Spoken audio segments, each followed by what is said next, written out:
존경하는 국민 여러분, 그리고 선배 동료 의원 여러분, 국민의힘 비상대책위원장 김용태입니다. 저는 오늘 헌법과 법치주의의 근간이 흔들리는 심각한 현실에 대해 말씀드리려 합니다. 지금 이 순간 대한민국 사법부가 권력의 입김 앞에 흔들리는 정의의 저울이 되고 있습니다. 서울고등법원이 이재명 대통령의 공직선거법 위반 사건 파기환송심 1차 공판 기일을 또다시 연기했습니다.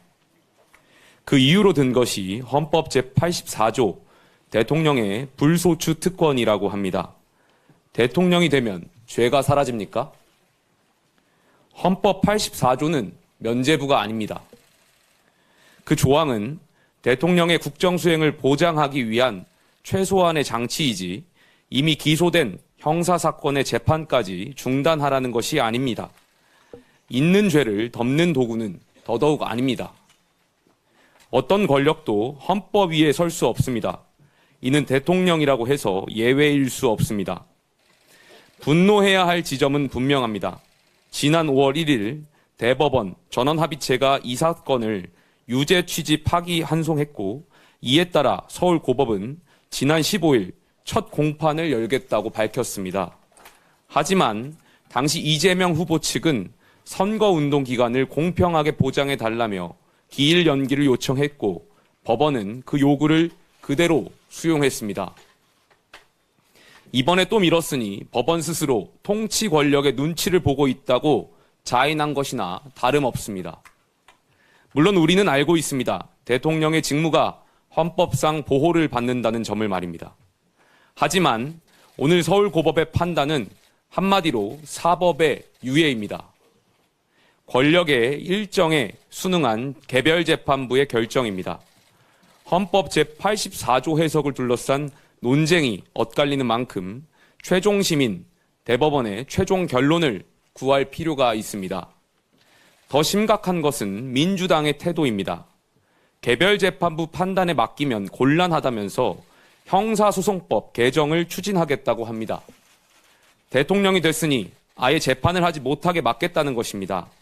이쯤 되면 사법부를 헌법이 부여한 독립기관으로서가 아니라 정치 권력의 하명기관쯤으로 여기는 것입니다. 존경하는 국민 여러분, 법 앞에 모든 국민이 평등하다는 헌법 정신이 무너지고 있습니다.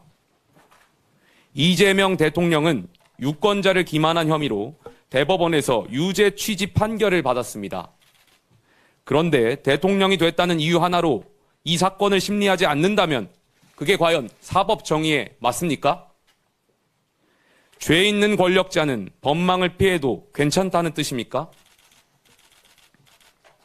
우리는 지금 대통령이 된 순간 죄가 정지되는 제왕적 불소추 특권 국가로 가는 길목에 서 있습니다. 국민의힘은 침묵하지 않겠습니다. 사법부가 눈을 감는다면 우리가 국민을 대신해 부당함을 고발하겠습니다. 정의의 이름으로 맞서겠습니다. 이 자리에 함께 하신 의원 여러분들과 함께 헌법 질서를 지키기 위한 입법적, 정치적 대응에 나서겠습니다. 아울러 법원에도 촉구합니다. 더 이상 권력의 눈치를 보지 말고 정의의 눈을 바로 뜨십시오. 그렇지 않으면 이 나라는 헌법 위에 권력이 군림하고 법치 대신 눈치가 지배하는 위헌공화국이 될 것입니다. 존경하는 선배 동료 의원 여러분, 저는 어제 당 개혁 방안을 발표했습니다. 이대로 당이 무너지는 것을 젊은 정치인으로서 보고만 있을 수 없기에 국민과 당원께 책임 있는 개혁안을 말씀드렸습니다. 어제 개혁안에 대해 다양한 의견이 있고 심지어는 제 개인 신상에 대한 비난이 있다는 것도 잘 알고 있습니다.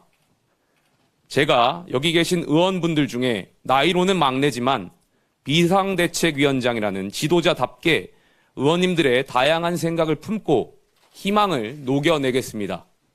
오늘 의총에서 건설적인 논의가 이루어지길 기대합니다. 보수는 품격입니다. 품격 있게 개혁을 추진해 나가겠습니다. 감사합니다.